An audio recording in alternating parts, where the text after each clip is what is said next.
కోరికలాలలు దాటి వట్టి చేరితే జీవితం దొరకునులే అది ఒక్కటి మార్గం. నిజము తెలుసుకొని మాయలో తొలగేసి మిగిలిది జీవితము అది జీవితమేలే.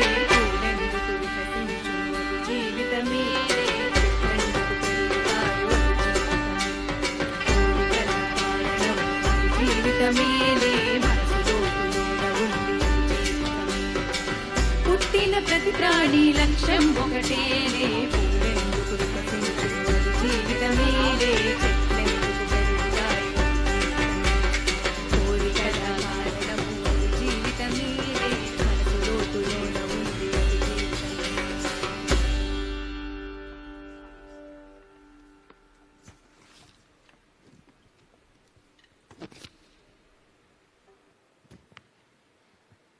Namaskaram.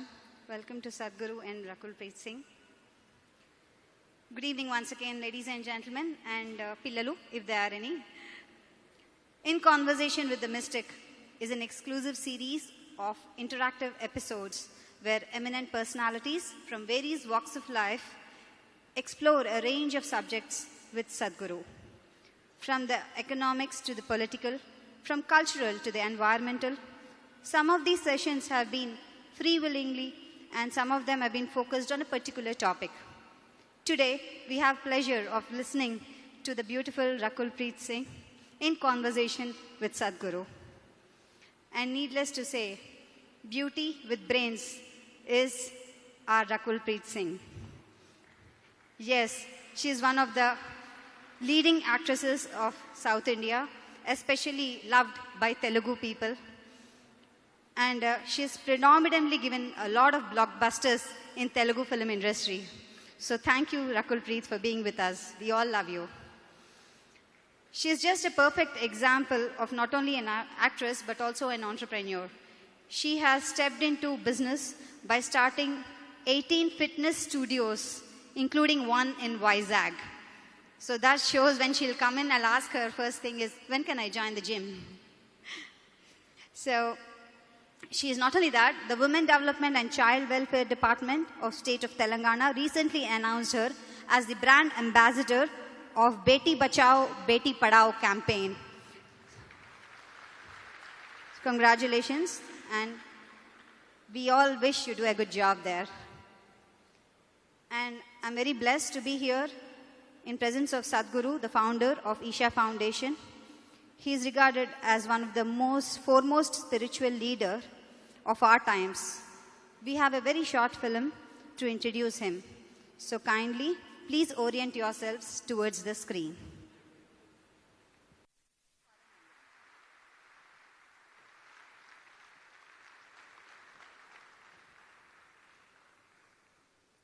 In Conversation with the Mystic, I invite Ms. Rakul Preet Singh to kindly come onto the dais.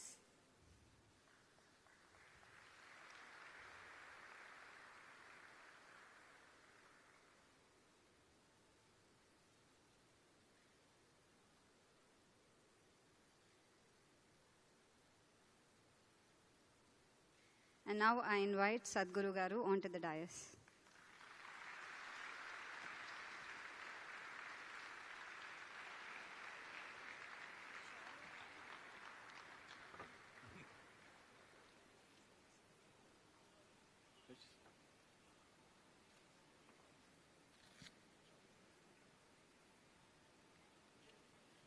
A small felicitation by Ganta Srinivas Rao Garu to Sadhguru ji.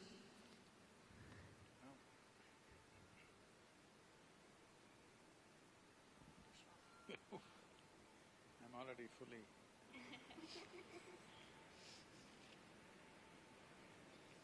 Ganta Srinivas Rao Garu shawl ఇచ్చి ఆయన భక్తిని సమర్పించుకుంటున్నారు, కృతజ్ఞతని సమర్పించుకుంటున్నారు. ధన్యవాదాలండి.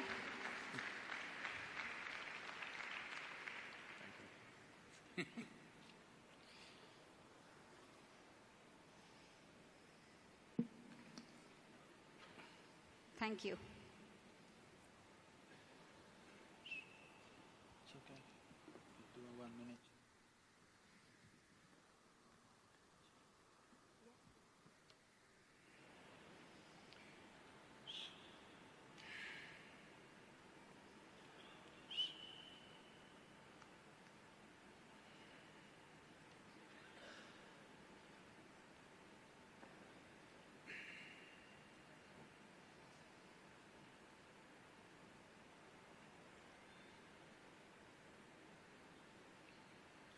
Jananam sukadam maranam karunam milanam maduram smaranam karunam kalavashadiha sakalam karunam samayadipate akilam karunam.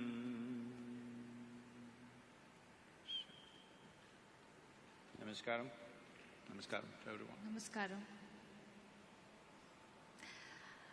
Firstly, it's an honor, Sadhguru, to be sitting here in front of you and being able to have a conversation with you. So thank you so much for this opportunity, and good evening to one and all here. I have to admit that this is the first time I feel stage fear. I've never been camera conscious. I've never had stage fear, even in school. But I was just hoping that I don't get over mesmerized and just don't forget the things that I have in my… I'll be looking away. Yes, please. and the questions that I have in my mind. So, shall we begin? Yes, ma'am. So, I was told that my topic or what we talk about is mission life today. And when I think of life, the first thing that comes to my mind is that life begins right in the womb of the mother, right?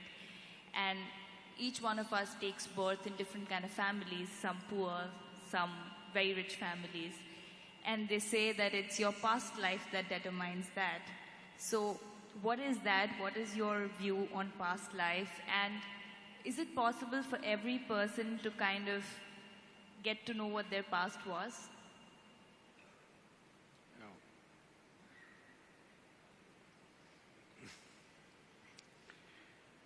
Now, it is true that if you… those who have more than one child, would know this if they paid attention. But otherwise, you can go to a hospital, watch 10 children who are just born. You will see these 10 children are not same, they're just born, but they're not same.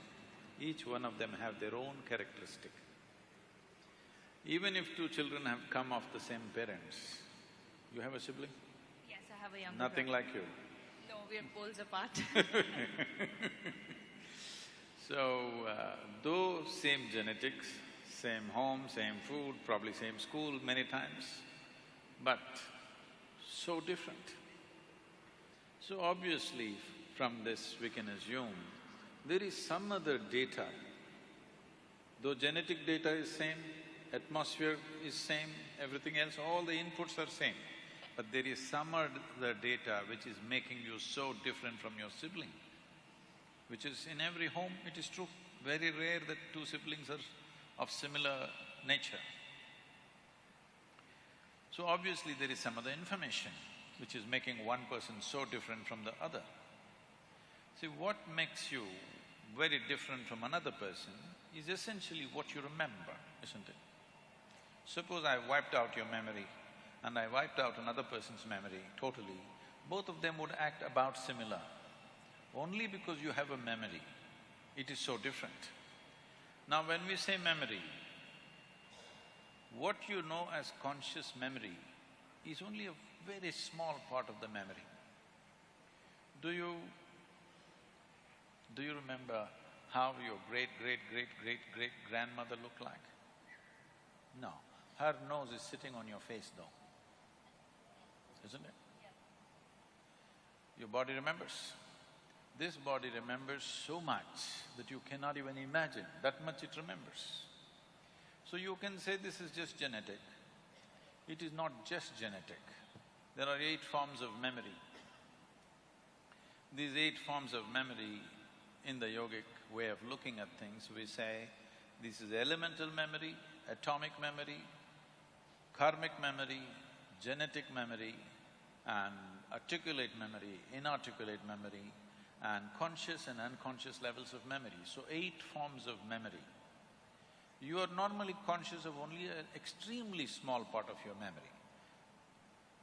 How your forefathers were 1,000,000 years ago, still even your skin remembers what should be the tone, isn't it? Nothing forgotten. So there is a tremendous amount of memory here. So what you're calling as karma, what you're calling as past life, there is memory. Past life is memory, isn't it? Right now what happened yesterday is only in your memory, it's not hanging anywhere here. So, does life go beyond the birth of this body? Definitely it does, but I don't want you to believe such things. Because the moment you believe such things, you start imagining things. This is gone crazy, particularly in United States. Anybody who says, if they like this person, oh, maybe our past life. 3 days of romance and then they realize there's no future. Right. So, if you start believing these things, your imagination will fly, it's no good. But if you access these dimensions, then it transforms you in a completely different way. Is it necessary for every human being to access these memories? Not necessary. Because most people cannot handle the memory of this life, they're freaking. Yes?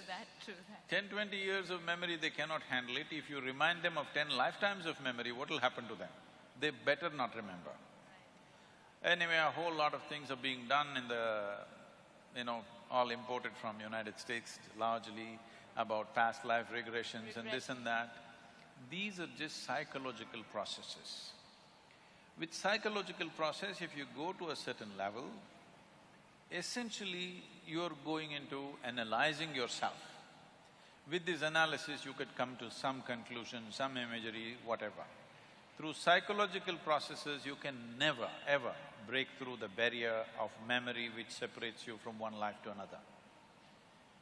Something deeper than your psychological structure has to be activated for you to know that. Is it possible?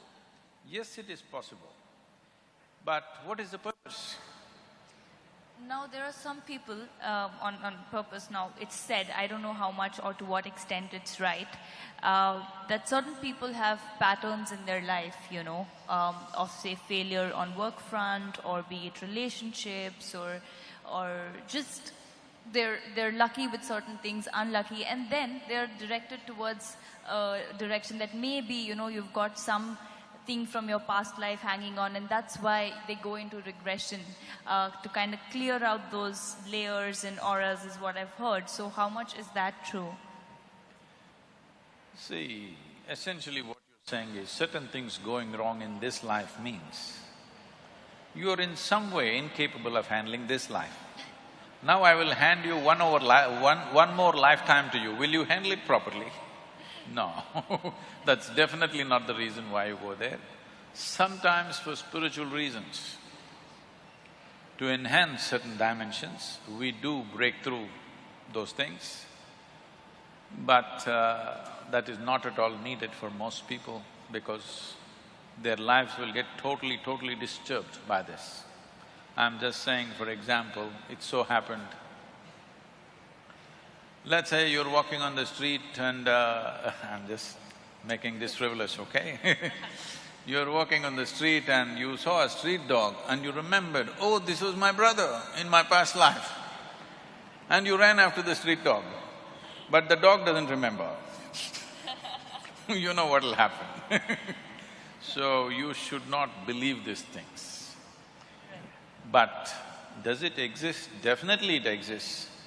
So the attitude that you must take is you do not believe these things, but you do not disbelieve these things. You don't mind knowing You clearly understand life is much more than what you think. So there could be any number of possibilities. If you want to explore, if you're interested, I can give you a method how to explore. But just believing something, because somebody says in your past life you were this, you were that, this will only destroy the present life, because you will go from reality to hallucination. Right, right.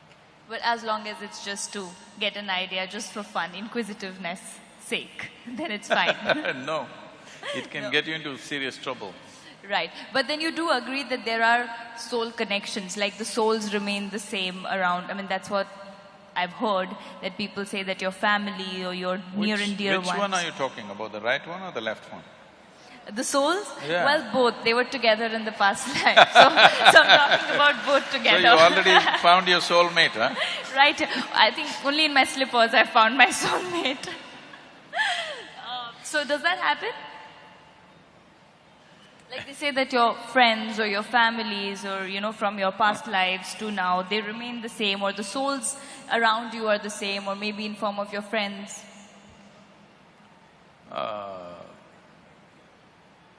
I would advise people to make new and numerous and new friendships now. Even for lifetimes, if you can't make new friends and the same idiots are going with you every lifetime, really sad. you must be in a terrible condition. Yeah. I know you come from a profession where people used to sing Janam Janam all the time, but not anymore. No. We just make them believe on screen, trust me. Not That- anymore, right? No, only on screen we Only still in make them believe. 70s Janam Janam happened, not anymore. Even now we dance around the trees and make them believe that that exists, but the reality is quite different. Okay, so, karma is something that's always been a very intriguing factor for me, because you say what goes around comes around, and, your karma comes right in front of you. Still, I always feel that in a country like ours, there is so much that people get away with, in terms of corruption, in terms of crime, or power takes over. Where does karma come in? Is karma limited to only poor people, and it doesn't apply for the rich or the powerful? See, this is a very, unfortunately, a simplistic representation. You're suffering, so it's your karma. I think if somebody is suffering, to tell him, it's your karma, so you're suffering, is not some great insight into karmic substance of that person. It's just that you lack humanity. You're going through something painful, I say, oh, it's your karma. This is lack of humanity, not some insight into life or such. Let's understand what is karma. See, the way you understand, the way you perceive, experience, understand anything that comes your way depends on the past memory that you have. For example, what kind of music do you like? Anything that's soothing to the ears. Heavy metal? No. Not at all soothing to the ears. Okay. So you want some soothing music. So if we play heavy metal music for you, and this music can be only played at full volume, anything less than that it doesn't work. So if we play heavy metal music for you at full volume, you will have a nervous breakdown. But there is some young people there, same sound. In one person's ears, it becomes music. For another person, it's noise. So, how you recognize a particular sound, this is your karma. This is why in this country we told you, when we say karma, we did not say that you need to be punished, you're suffering, you're being punished. This is not the karma aspect. Karma means action. We are performing 4 dimensions of action right now as you sit here. Physical action is happening, mental action is happening, they're saying you're very brainy. They're putting pressure on me. Emotional action is happening, energy action is happening. These 4 dimensions of activity, today, from the moment you woke up till this moment, how much of these 4 karmas are you conscious? I guess, the physical karma, because your physical action and the mental action? To what extent are you conscious? Don't calculate, I'm telling don't you, know. it's well below 1%. I'm sure. I'm sure. So, when only 1% of your activity is conscious, your life is accidental, that's what it means. Let's say you drive on the street. You drive for 10 minutes. On the Visakhapatnam streets, they're not too bad. They're very good. Roads are good and traffic is better than most of the places. In this city, you drive for 10 minutes and for only 1% of the time you keep your eyes open, rest of the time you drive with your eyes closed. It's accident, not accidental. No, sometimes people are compassionate, they may make way for you.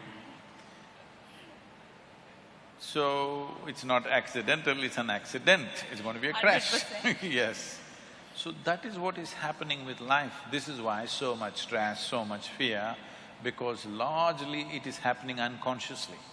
What you're doing, what your body is doing, what your energies are doing, what your thought is doing, emotion is doing, very small speck people are conscious of, rest is unconscious. If you increase the